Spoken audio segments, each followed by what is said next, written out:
Hey guys, Dan with Rimright, soon to be Right Now Powder Coating. We are in the midst of changing our name and moving our powder coating out of our rim repair operation, but that's not what this video is about. Today's video is a motorcycle frame freshly off the fabrication floor. We were just brought this frame. As you can see, it is bare. It needs some work. We're going to go ahead and clean up some of the flash rusting on it, and then we're going to go ahead and put a phosphate wash on it, which I'm not sure I've shown you guys. And this will be a good video for those of you who have a small shop. We'll also go through how we're going to address all the masking and plugging of all the holes and everything. So this will be a fun project. It's a full motorcycle frame. We've never done one before. We've done some dirt bikes, we've done some bicycles. It's got a VIN in it, which I think will show up great through the powder. It's etched in there, so I don't think that'll be an issue. So stay tuned, keep watching. We're gonna get this thing in and get it cleaned up. All right guys, so we've got the bike frame up on our cart here. We're actually gonna run this through the sandblaster just to get it cleaned up, since it'll fit in our small cabinet. And then we'll bring it back out, and we're gonna put the whole thing in primer. The chassis here we're gonna go through, you'll see, we're gonna clean up all of the flash rusting, the weld marks, all that kind of stuff.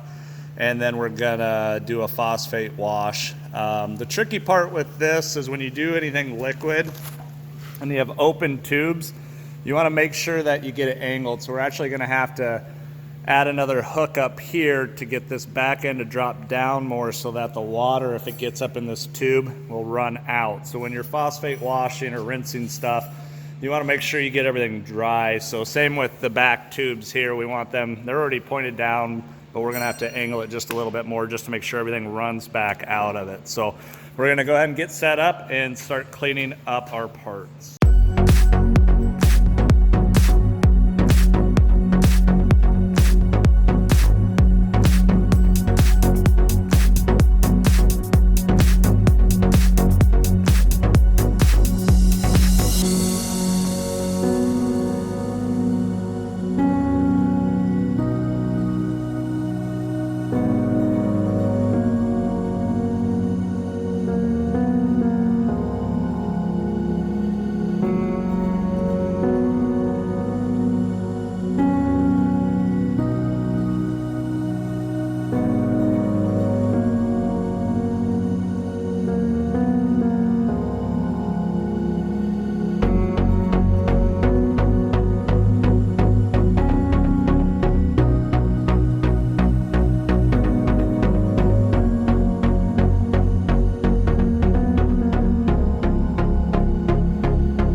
right, guys, so here we are applying the phosphate wash from Columbia Coatings. They sell it in a gallon, and I think it mixes like 20 parts water to 1 part chemical, so it's pretty economical, it's pretty cheap.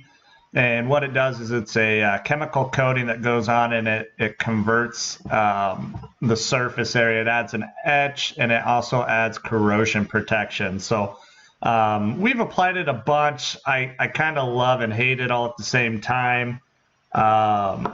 It sometimes will brown the metal, and it looks like rust. And I've talked with with Columbia Coatings, and as long as you can wipe off the part and you're not getting any rust off or white powder. White powder means you've applied it too much. You're usually okay. And then you want to work from the lowest part up, especially on flat panels, to try and prevent streaking and whatnot. And we like to put it on, wait a couple minutes, spray it off with water, rinse it, and then air dry it quickly. We found that keeps it from flash rusting or putting that brown onto the metal. Obviously, we're going to run this into the oven then, and then dry it in the oven to make sure all the crevices are completely dry, which when you heat up the metal, it browns it anyways, which you've seen in a ton of different videos. So we'll go ahead and finish this up and then get it dried and get it into powder.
Alright guys, here is the finished product of the Harley frame that we blacked out. We did put a primer down first and then gloss black finish, which I think it came out really nice. So as always, make sure to give us that big old thumbs up if you enjoyed the video, and make sure to subscribe so you can see all of the content coming. We have slowed down a little bit posting. That's just because we don't have as much new stuff frequently to share. If you have any topics or anything you'd like to discuss more, go ahead and drop us a note in the comments below and we'll be happy to help if we can. Coming up, we'll probably try and do a comparison video on the GEMA versus KCI gun versus the Eastwood gun. We just got to find 3 parts that are kind of complex but similar so that we can really test them. Again, thanks for watching. Hit that like button, hit that subscribe, and we'll catch you on the next one.